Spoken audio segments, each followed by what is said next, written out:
Police Report. Update tayo mga kabombo tungkol doon sa tatlong naitalang binawian ng buhay. Tatlo rin ang sugatan, kabilang ang isang commander ng Moro Islamic Liberation Front sa sagupaan ng dalawang grupo diyan sa may Sharif Saidona Mustafa, Maguindanao del Sur. May balita ang Bombo Radio Coronadal. Umabot sa tatlo ang nasawi habang tatlo din ang sugatan sa nangyaring pananambang na nauwi sa sagupaan sa linantangan Sharif Saidona Mustafa, Maguindanao del Sur.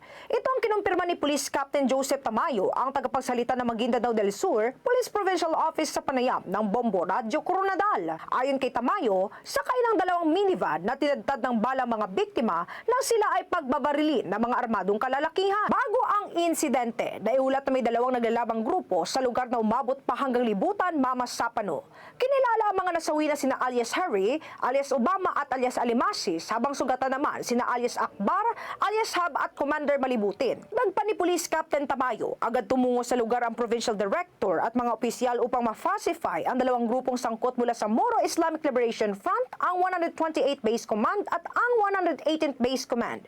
Pumagitna na rin ang Philippine National Police, Armed Forces of the Philippines at ang Coordinating Committee on the Cessation of Hostilities Ad Hoc Joint Action Group upang pigilan ang patuloy na tensyon.